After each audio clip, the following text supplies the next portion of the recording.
Well, good morning, Way Church. Great to see all of you here. You hope you had a good Thanksgiving. Some of you look a little more round, a little plumper. Is plumper the word? Is plumper a good word? Is that a real word? I don't know if I can look any plumper, but some of you look a little plumper. That's good. Glad you're here. Hope you had a good weekend with family and friends, and maybe got a little shopping done. It was a good football weekend. College football, and congratulations to Georgia Bulldogs and Auburn University. And condolences. The title of this series is called The Gravity of Greed, and I thought we might want to change The Gravity of Grief for a few people this week. But speaking about football, want to congratulate Carrollton on an amazing season. Coach Calhoun, there he sits. And I want to mention, we have about, 9 or 10 high schools represented, but these guys have had just an exemplary year, and a tragedy also on the team with the loss of a player. And Coach, stand up for a second there. He's sitting always on the fourth row taking notes every sermon, every week. He's the head coach there of the Trojans, and I just wanted to say I appreciate you leading. He's the pastor to these kids. He's a father to some of these kids, and a father figure, and just a great mentor. And I've watched at a distance, and I'm honored to have you sitting out here every week, and love you and appreciate your leadership in the community, and just through this tragedy of a loss of Chase, and watching you manage some of that. In whatever role you're in, if you're a believer, we're in ministry. You're in ministry wherever you are, whatever you're doing. And I appreciate you owning that and taking that. And let's thank him one more time. We pray for you and have been praying for you for the last several weeks together. Well, open your Bibles with me to the book of Luke, chapter 12. Luke, chapter 12. You have been hearing from our younger teaching pastor team for the last 3 weeks in this 4-week series. That has not been by accident. That was by design. First time I've ever done that. It's a teaching I do every November, have been for, even before I became pastor of Midway Church, since about 1990. November is a time where I teach biblical principles of stewardship. So if you have been a part of Midway Church for 23 years that I've been here, this is 23 Novembers of Bible teaching of what the Bible says about our life and our stuff and how we're to manage it. So there are many of these principles you hear over and over again. We are not a church where you hear about money every Sunday, every week. But every November, you're going to hear what the Bible says about money, about your life, about your time, about your resources, and about how you and I are to manage it, the influence in which we've been given. And this year specifically, we're talking about the gravity of greed. And I wanted you to hear from our younger generation pastors first, because you usually hear from me. And the reason I wanted to do that this year is because there is a natural tendency and a mindset that says, I can be generous once I get my kids raised. I can be generous once I get my house paid for. I can be generous once I get my retirement fund funded. Then I can be generous. And I've been around our younger staff and heard them talk. I know their life. I know some of the stories and challenges of their life. And they live extremely generous lives. One of them is two of them in their 30s, one in his 40s, and are teaching pastors. And you've heard over the last 3 weeks biblical principles and teachings that they themselves are living out, and they have their own personalities. These are not my sermons that they're preaching. These are teachings that God has worked in their own soul and their own life. I challenged them when we laid out this series. I only asked one thing. Don't just teach abstract principles. I want the people to hear your stories. I want them to know that you've had to struggle to apply some of these principles, because it's not easy. Greed is natural. You never have to train a child how to be selfish and greedy, ever. Greed is a constant challenge and struggle in our life, and always has been and always will be until the day we die. It is a part of our sinful nature that we're born with, that we inherit. It's a part of humanity. And on the opposite end of that spectrum, generosity is something that every human needs. While greed is natural, generosity has to be supernatural, because God himself is the creator, and he created us, and he did not demonstrate greed to us, but he did very clearly demonstrate generosity to us. The Bible says that God so loved the world that he gave his only son. That's generosity. It also says that God gives us richly all things to enjoy. And so God is a giving God.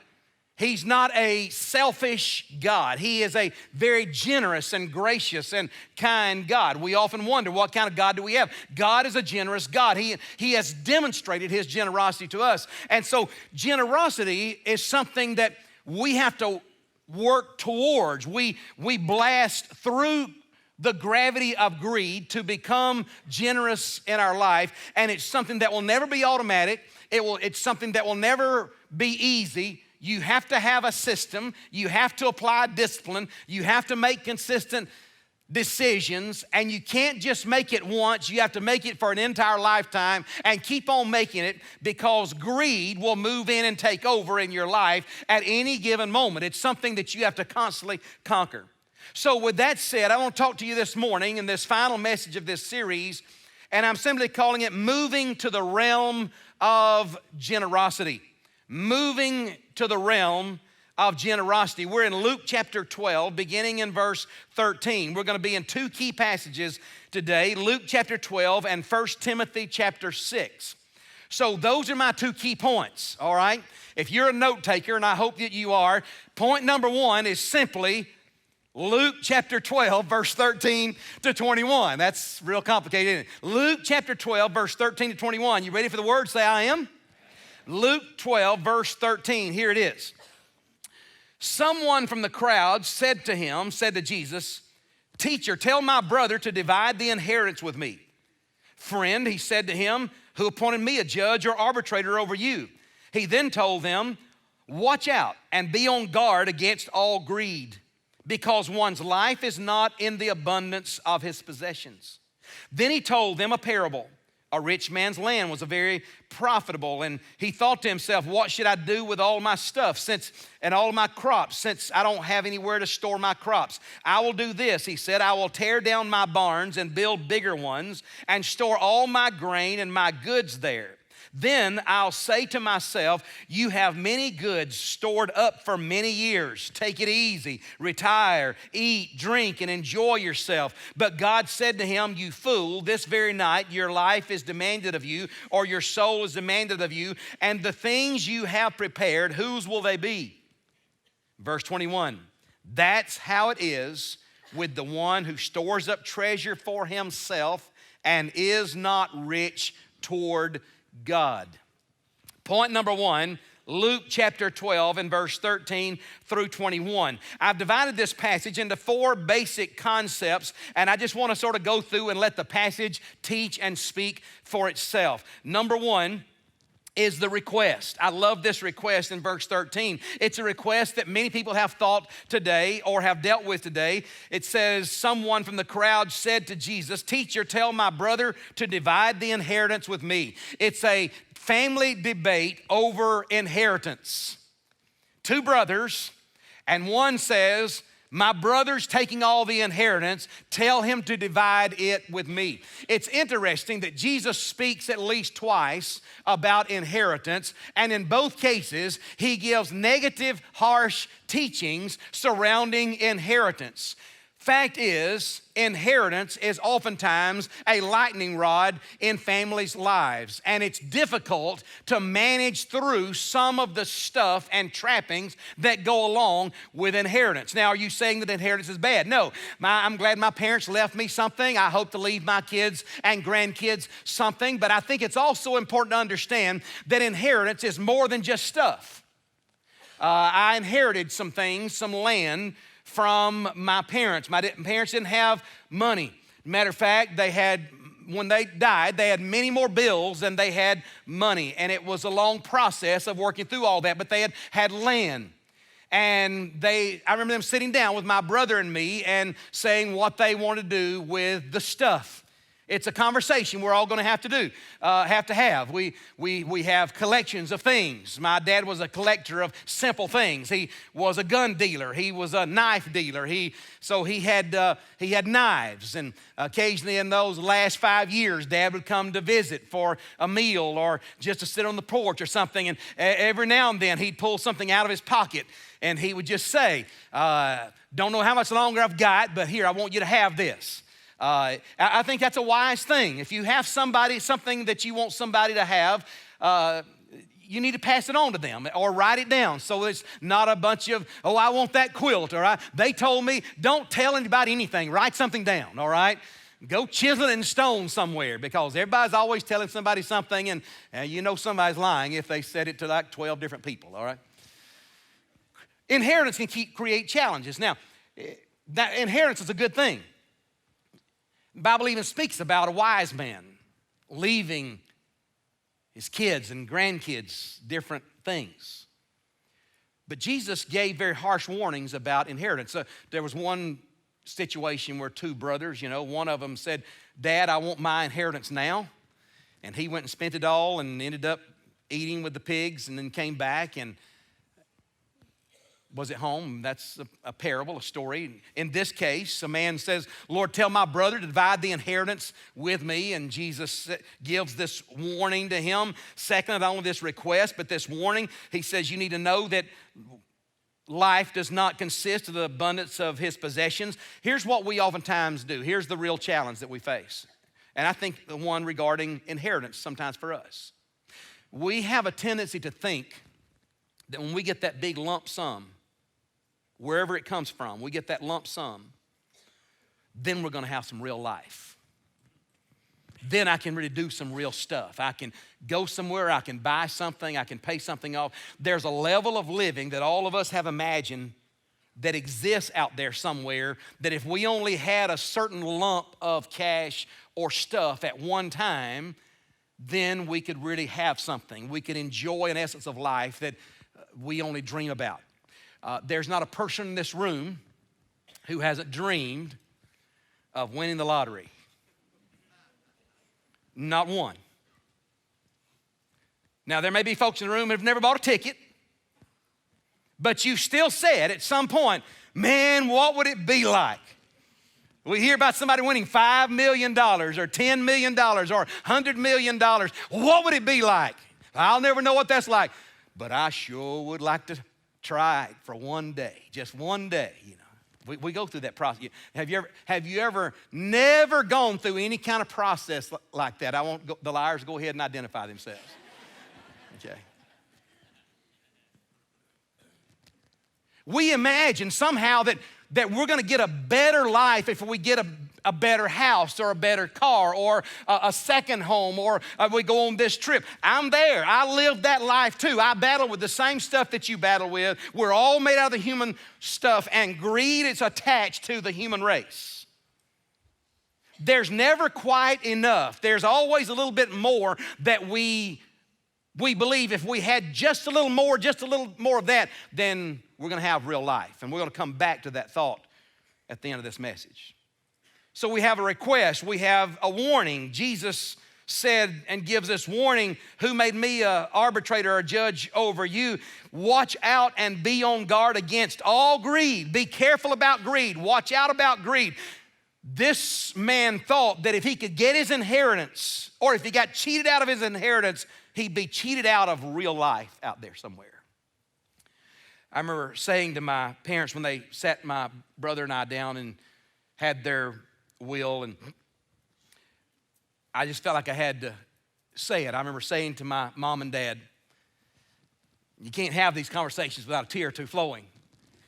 Because in essence, you're beginning to say goodbye to somebody when they start talking like that. You know, you go through your will, it's like, okay, I'm getting ready to die, leave here. And it may not be right now, but you know they're planning for that. And you begin to, seeds of separation begin to be sown. And I remember saying to my parents, you've given us already an amazing inheritance. An amazing inheritance. You've been great parents. My parents were married, I think, 54 years. They were great models for us. They were great models of generosity. They taught us biblical principles. It was up to us whether we're going to embrace those or not, but they laid the right foundation in our lives, and we watched that. It's a great inheritance. But as Jesus began to talk about inheritance, he immediately jumps over to greed. Everybody in this room wants to be a success. There's not a person in the room that says, I hope I wake up broke or poor next week. Nobody. If so, you need an insane asylum. It's just, we want to excel. We want an increase in our job. We hope we're going to get an increase. We're going to get a raise. Our business is going to do better next year than this year. You're wrapping up this year, we hope. So we hope for success. I want you to understand, not one time in this teaching does Jesus criticize being wealthy. You can't find it. Many people read into it that. Because many of us, when we start talking about rich and poor, we always perceive ourselves as poor and somebody else as rich. And it's always those evil rich people over there. There's a lot in politics today. And rich and poor are used out there. And there's a lot of discussion and negative conversation regarding those who are rich. And there's a lot of millionaires and billionaires. You'll hear that over and over again. Well, I want you to understand this. In this room, every person in this room is in the top 1% of the world's population in wealth. Understand that. Don't get in this mindset that somebody else is wealthy and you're not, because you're misleading yourself already. You are among the wealthiest of the entire world. A household income of $30,000 a year, household combined, everybody in the family working $30,000 a year is in the top 1% of the world's population. Only about 2 out of 8 people in the world even own an automobile. So when we talk about the rich, don't talk about those rich people, talk about us rich people. Y'all all right? Make sure you don't demonize the very people you are. Jesus not one time says you should live every day to be broke, or I want your crops to fail. This man had a successful farm. He goes on to tell a story, beginning in verse 16. And in this story, he says a rich man planted his crops, and his crops greatly prospered. And he had so much, he said, I can't get all the harvest in, so I'm going to tear down my old barns, build some newer ones. And then he says to himself, you have a lot of goods stored up, and for many years, take it easy, eat, drink, and enjoy yourself. But God says, you fool, this very night, your life is demanded of you. Not once does he criticize this man or bring condemnation for him being successful. But he does criticize him for his self-talk, his soul talk, his conversation inside himself. This man had eye problems. You'll see in the story, this man said to himself, what should I do since I don't have anywhere to put my crops? I will do this. I will tear down my barns. I will build bigger ones and store all my grain and my goods there. Then I'll say to myself, you have goods stored up, so take it easy. He had eye problems. In reality, Jesus is criticizing this man because this man thinks all this stuff belongs to him. When in reality, everything that you and I have belongs to God. It doesn't belong to us. We're just passing through this world, and we are to be good stewards of what God has entrusted into our care. But what God puts into our hands, it's not our stuff. You don't have to teach a kid to think it's their stuff. You have to teach them to understand it's not their stuff. You also don't have to teach kids to think that I can't let go of this or I'll never get any more. You have to teach them that if you'll let go of that, there's plenty more where that came from. God is the giver of life, and this man's trust became in his stuff, and he began to think his stuff all belonged to him rather than it belonging to God. So nothing that you and I have really belongs to us. It all belongs to God. And that's the problem Jesus has with this guy. Not that he's wealthy, but he thinks that all of it belongs to him. God has put so much into his care to manage, but instead of managing it, he wants to hoard it all and act like it's his. You ever struggle with that problem? The challenge that I face with this message, this is one of the hardest studies that I've done in a while. And it has nothing to do with the passage. I've preached the passage before. I preached this passage, I looked, in 1990. I preached this passage in 1990. Some of these principles. I preached this passage in 2005. And I'm preaching this passage today. The passage hadn't got harder. Let me tell you what's different about studying this passage for me. And I'm going to get very personal. I run a risk of getting personal as a pastor because people sometimes will say, they'll judge opposite directions.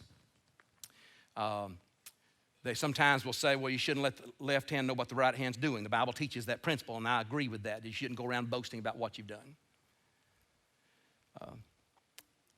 So sometimes people will judge when you lay something out there and say, this is how I'm working through some of this. Sometimes people will say, well, you're being boastful, or you're being pharisaical, or you're being judgmental of people who don't do it exactly like you, and none of those things are the case. But I'm going to become a little more vulnerable today in teaching some of this, because I want you to understand this stuff never goes away. It never gets easy. What's made this more difficult in my life is different now than it was in 1990. And my life is different now than it was in 2005. My wife and I went through a phase this year, and we sold our farm. And we're in the process of building a home. And through the sale of that farm, we have at our fingertips more than we've ever had in any one single time in our life. And I have found myself being scared. So why would you be scared? Because I understand the power of wealth, of stuff. The Bible warns about the deceitfulness of riches. Let me tell you what scared me. I was reading this week, and I read this phrase here.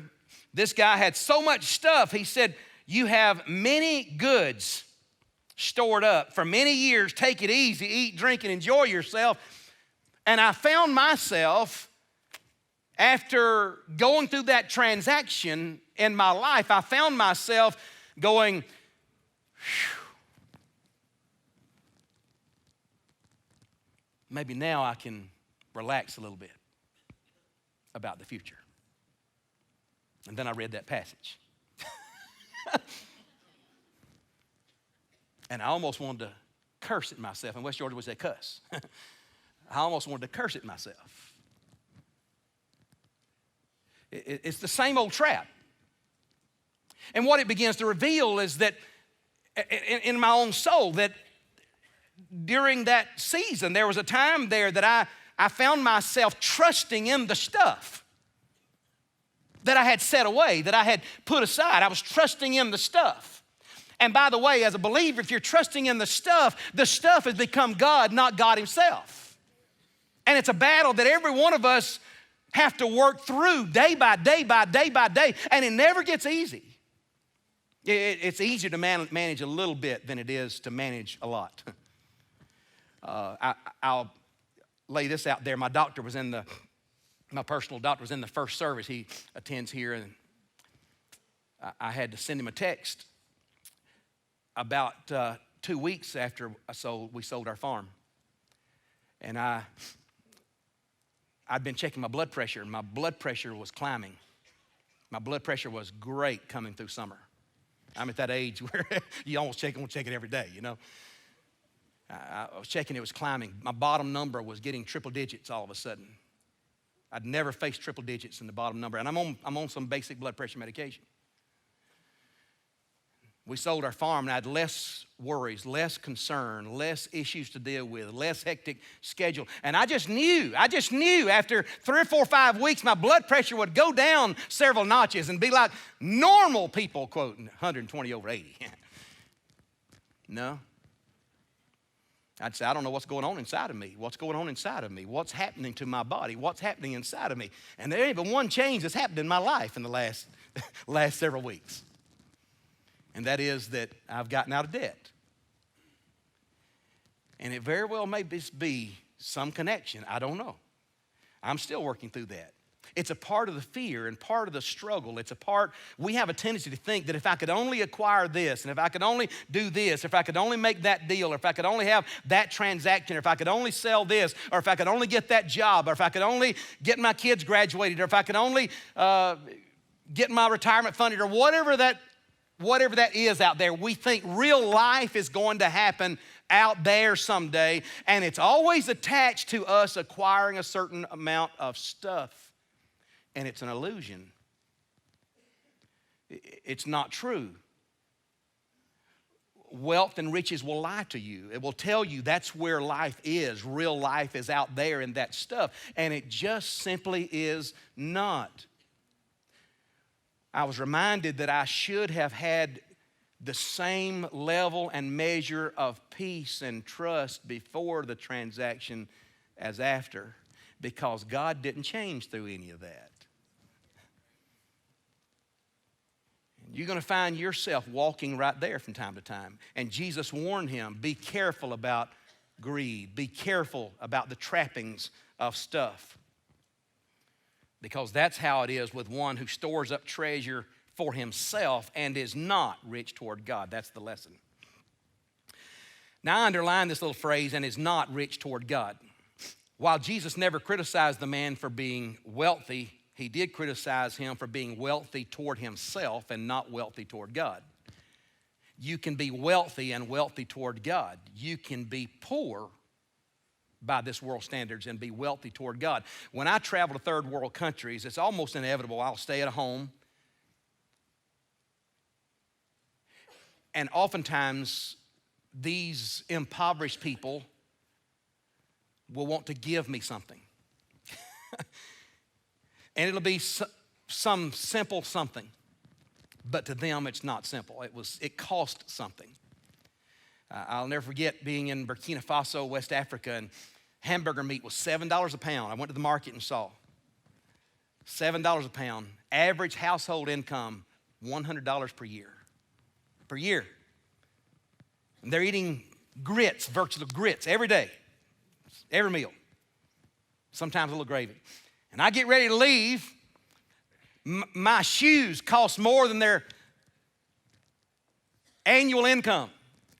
What I'm carrying on my body, what I'm wearing on my body costs more than their annual household income on average. And they want to give me something. And it's humbling.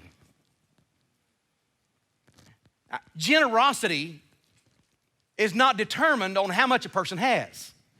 Every person in this room has enough money to be generous. There are no exceptions. Every person in this room has enough money to be generous. And in being generous, that's how we become rich toward God. We're warned in Scripture, make sure you don't lay up all your treasure on earth where thieves can steal it, rust can corrupt it, and moths can eat it. But lay up your treasure in heaven where thieves cannot steal it, moths can't eat it, and rust can't destroy it. How do you do that? You don't wait till you get there. You've got to do it while you're here, while you're living, day by day. How you're investing in the lives of people, how you're investing with your stuff, how you're investing with your time, how you're investing with your influence. How do you become rich toward God? That little phrase, rich toward God. How do you become rich toward God? You become rich toward God by helping people move toward God. You help people move toward God, whether it be your generosity to ministry or whether it be helping somebody in Jesus' name or whether it be volunteering and serving. Some people don't have a lot of money, but they volunteer every week at Lifeline or at the jail or at a nursing center somewhere, but they're investing. Some people don't have a lot of time, but they've got good health and strength, and so therefore they can make a difference in somebody's life and help move people toward God. That's how you become rich toward God. Lay up treasure in heaven. So here's the question before we move to the last and final point. So what should this rich man have done differently? What would, if Jesus could have gotten this man that he told the story about, who planted the garden and it multiplied, if he could have gotten him before he planted it, what would have been his advice? What do you think Jesus would say to him? I believe the Bible clearly spells it out. Turn with me to 1 Timothy chapter 6. 1 Timothy chapter 6. In 1 Timothy chapter 6 and verse 17, I believe there are 4 specific things that are very applicable, very practical for you to apply in your life and for me to apply in mine. He starts off in 1 Timothy chapter 6 and verse 17. He says, instruct those who are rich. Who is that? Us. Just say, go. I'm rich. Just say it out loud. All right. Just a little wake-up call for you. Instruct those who are rich in the present age not to be arrogant. So if you're wealthy, and you are, don't be arrogant about it. Don't be arrogant. Don't act like, the haves and have-nots. If you have a nice car, great, you have a nice car. Be thankful for your nice car, but don't look at somebody else's car and say, you drive that, you have to drive that. You mean that's all you got to run around in? Lord of mercy. That's arrogance. That carries over from your childhood. You hadn't grown up yet. That's greed at its purest form. You only got a 4-pack of crayons. I got that 64-pack. That's the way some people act, even as adults. You mean that's all you make? That's all they pay you? I wouldn't work for that. That's arrogance. You can be arrogant while you're on the lower end of that. You can be arrogant on the higher end of that. Or you can be humble on the lower end of that, or you can be humble and grateful on the higher end of that. It's not about how much you have, it's all about your attitude in the process. Don't be arrogant. That word arrogant simply refers to an exalted opinion of oneself. So don't be arrogant. Number 2, I believe Jesus would tell that guy, and he would tell us, not only don't be arrogant, but secondly, it's in the text in verse 17 and 18, trust in God, not yourself. Trust in God, or not your stuff. Trust in God, not your stuff. And don't trust yourself either, but trust in God, not your stuff. If you got coinage, I love in God we trust being on our money.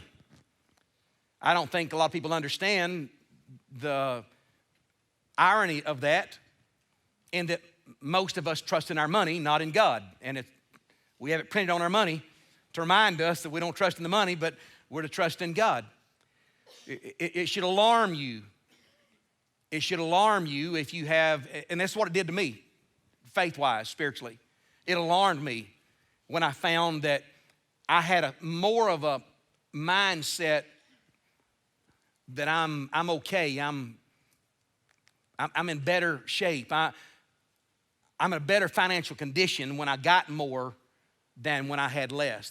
That startled me because that's not a spiritual concept. That's not a good spiritual concept. It's not a biblical concept. Here's what's a biblical concept. My God shall supply all my needs according to his riches and glory. That's a biblical concept, and that's whether I'm broke, that's whether I'm sick, that's whether I'm healthy, that's whether it seems like I've got a lot of money in the bank. All of our wealth can leave. Economies can turn. We all know what that's like. We've lived through that. If you're 10, 15, 20 years of age, we've seen the ups and downs. That there is no real security there. Our faith has to be in God himself. And the Bible even reminds us in the book of Romans, what shall separate me from the love of God? Neither, it even refers to famine, shall not separate me. Even in famine and in death, God will be my provider. So our trust can't be in uncertain riches. Do not get caught up in the process of trusting in your stuff. It's God who richly provides for us all things to enjoy. He's the provider. He's the one to always be grateful to. Number 3, what would be the advice he would give to that rich guy? Do good with what you have. Do some good with it. It's not all yours. Matter of fact, none of it's yours. You do with it what God says do with it. Live by his principles. Apply it the way he says. Live by his word. It's not yours. It's not your stuff. You came into the world with nothing. You're leaving with nothing. Except what you lay up as treasure in heaven, which is not going to be tangible stuff, but it's going to be spiritual blessing that we're enriched with because of generosity or because of serving, because of bringing others and pointing others toward God. That's it. It's all we get to take with us. Only thing you take with you is what you give away before you get there. No hearse, no U-Haul, following the hearse. Do good with what you have. Be rich in good works. Rich toward God. The final one I'll mention is that here in this text, beginning in 1 Timothy 6 and verse 18. Instruct them to do good, be rich in good works, and be generous, willing to share. Be generous, that is, willing to give. Be generous, willing to give. That's the advice he would give to him. It wasn't that he was rich, it's that he had no riches toward God. He was only rich for himself. Now I want to talk here again, a couple of personal illustrations. I remember when I began giving something that my parents didn't first give me. I got an allowance when I was a little boy for doing different things, cutting the grass, and we took up an offering in Sunday school when I was a kid. So we put the offering in the Sunday school basket. So we would always give, and Dad or Mom would always give us money for the Sunday school offering. And then I got a job, what I call a tax-paying job, official job. I was 15 years old, working at Holcomb Super Value. My first paycheck was $68. It was on my way to church with my dad. We walked to church. It was only 300 or 400 yards down the road to the church. And Dad gave me a lesson on the way, which oftentimes he would do. He said, how much was your check from your new job? I said, $68. He said, in the Old Testament, God required 10%. Required it. The tithe is the Lord's, 1/10. And he said, you need to learn and start early, and you need to learn how to be generous and do it your whole life.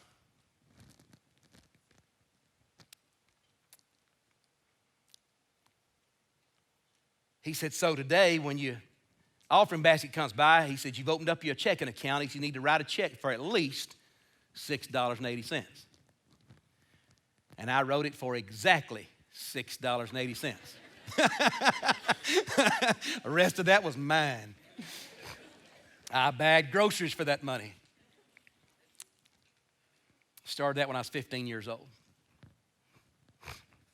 Lisa and I got engaged when I was 17. We got married 4 days after I turned 18. She was still in high school. She had 2 more years of high school. I was making $5.50 an hour driving a forklift at Stovall Seals. And she and I talked about, we didn't have marriage counseling. We didn't know what marriage counseling was. It was a little small town, small church. We had no marriage counseling. Never met with pastor one single time. We just talked about what kind of marriage you want.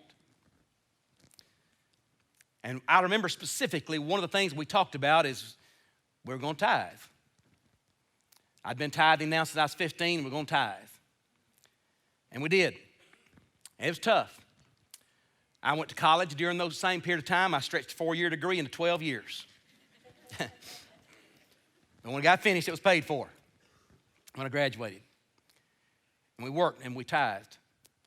I remember several years into our marriage that we stopped tithing. not giving less, but we stopped giving 10%. We stopped figuring it with a calculator.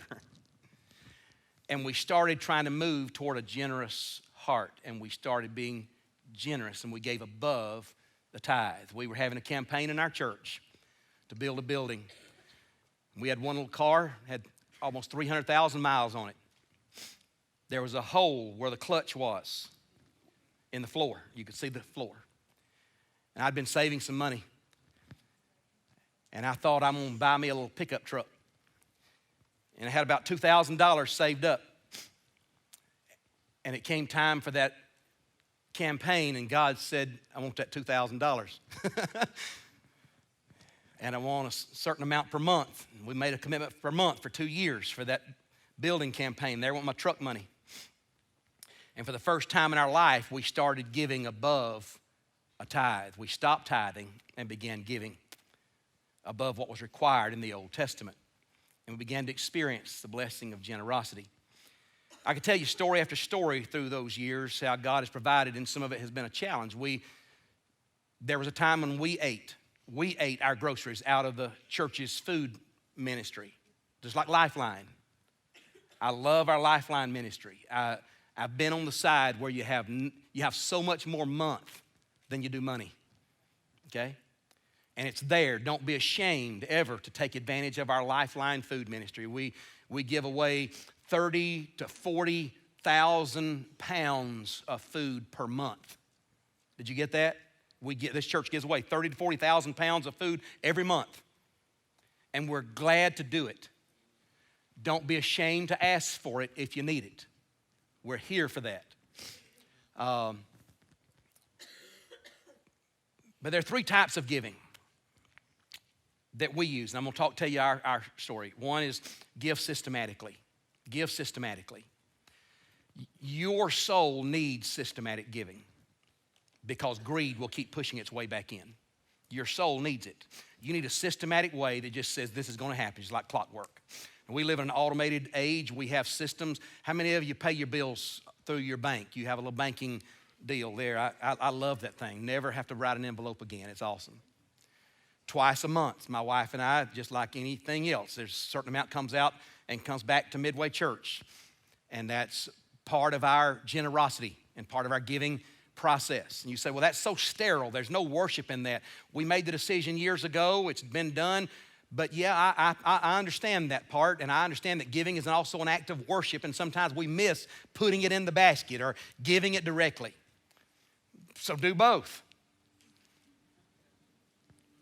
Give systematically and then give from the heart different needs or different things. This is where I'll get a little personal, and I hope it's not misconstrued in any way other than just try to encourage you that we all struggle with this. I had a gift about, a few weeks back of $500 somebody gave to me. That doesn't happen every week or every month nor every year, okay? Just for no reason, somebody sent me $500. Now, I had where I wanted to put that $500. Y'all know how it is. When you get something extra, it's like, I don't know what I want to do with that. And I got one little thing that I wanted. I'm a hunter, and I wanted me a pouch that goes here on your chest where you can put your binoculars down in there, all right? That may not sound like a big deal to you, but for some of us, hey, buddy, I can just slide them right out of there and put them right back, okay? And then some friends invited us. They said, we want you to go out and dinner with us. And while I'm sitting there at dinner, I got to thinking about some of their journey. And what a blessing they've been in their life. And they invited us, but it's like God said, I want you to buy their supper tonight. And we bought their supper. And it just felt good to buy their supper. They hugged our necks, thanked us. They don't even go here to this church.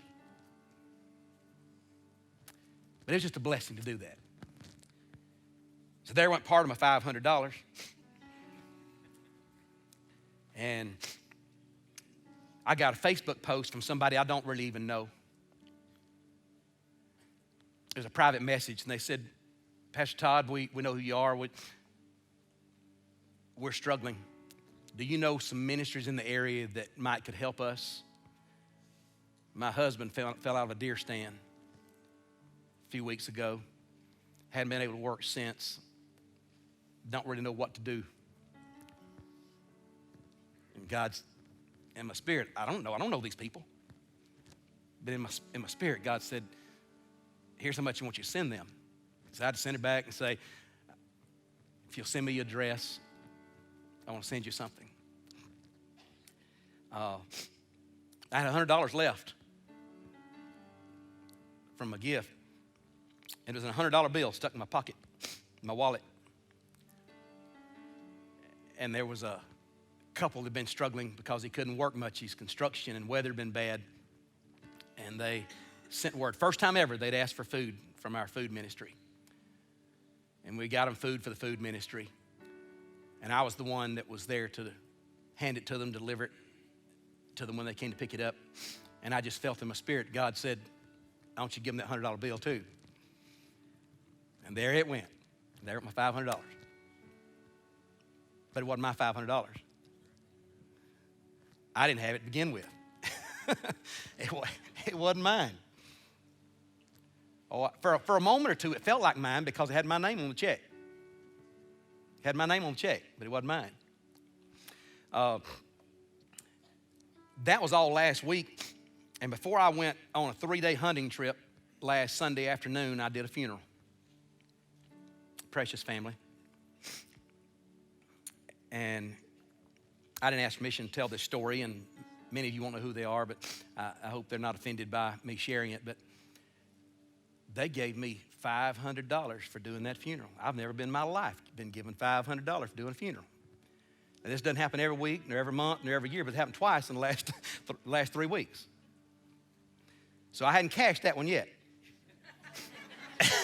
I hadn't cashed that one yet. It stuck in my wallet because I'm convinced God has somewhere that he wants it. He gets somewhere he wants it. I don't know yet, but he knows. And I'll know when it's time.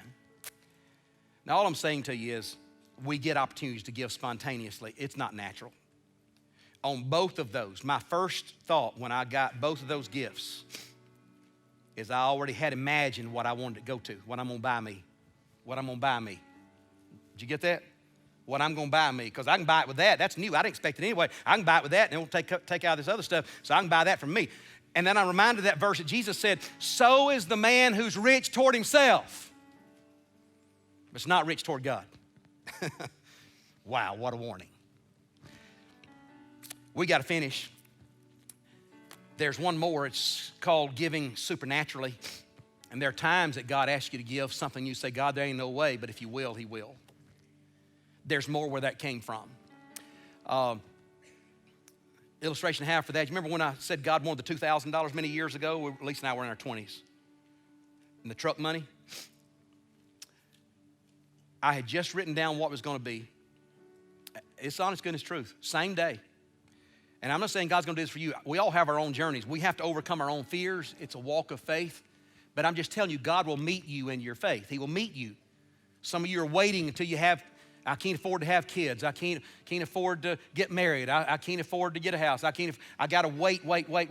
And there are times we ought to wait for certain things. But I'm just saying to you, God oftentimes meets us in the journey as we walk by faith into these things.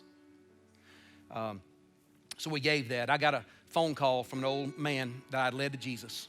I'd baptized him a year or two earlier. And he said, what are you doing? And I just said, I've been studying. He said, let me tell you what happened to me last night. He said, I woke up in the middle of the bed. And he said, my back was hurting me. And he said, I was rubbing my back as I sat in the middle of the bed in the middle of the night. And he said, I heard a voice that told me I'm supposed to buy you a truck. And I said, you can't do that. And he said, I'm 76 years old. You can't tell me what to do.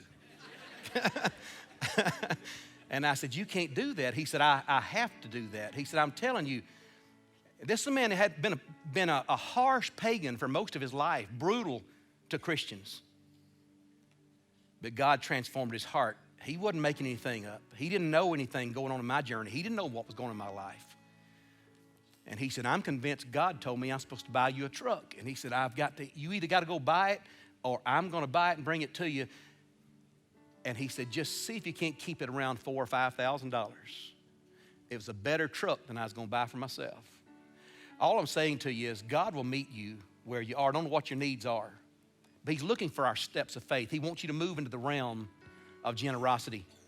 And I'm not predicting anything. I'm not you give this today and God do this tomorrow. I'm just telling you, God meets every need we have. You walk by faith, do what he says. Many of you will struggle with that. And we've offered for 23 years, I've offered for 30 years actually, a 90-day money-back guarantee of at least tithing.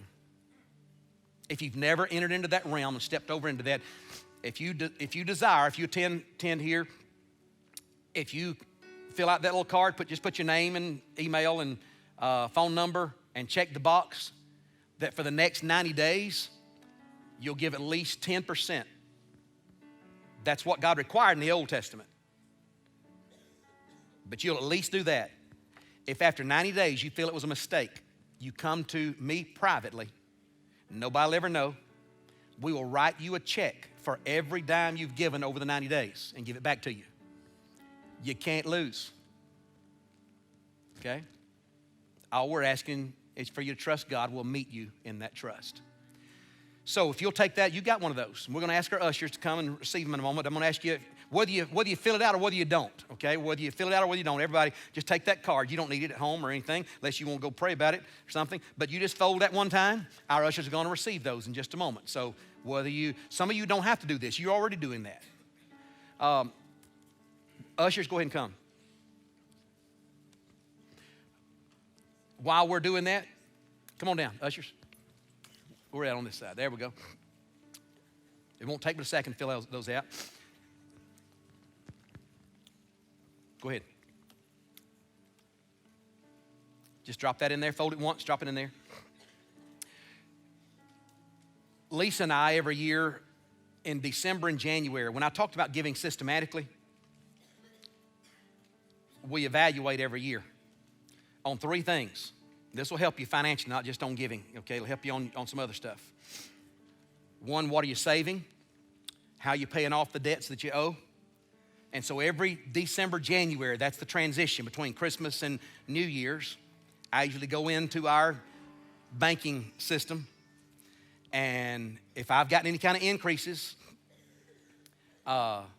we divide that up between increasing our giving, increasing what we're paying toward debt on principal. Don't just pay the minimum amount, keep increasing, snowball it, okay? The Dave Ramsey principle, snowball it, pay down the debt. And then your savings or retirement fund, and increase it every January. If you've just gotten a raise, most time it's gonna start in January. And here's what it'll do. It will force you to kill the gravity of greed. Instead of blowing that extra 20 or 30 or 50 or $100 or whatever the increase is, and you not even knowing where it is in a year, it's actually counting for something that matters most. And it's helping your life, and it's forcing you to live within a framework that's the same. Does that make sense? Instead of always just blowing it, and it just never knowing where it went to. All God's people said? Amen. Let's thank God for his word this morning. As painful as it might have been.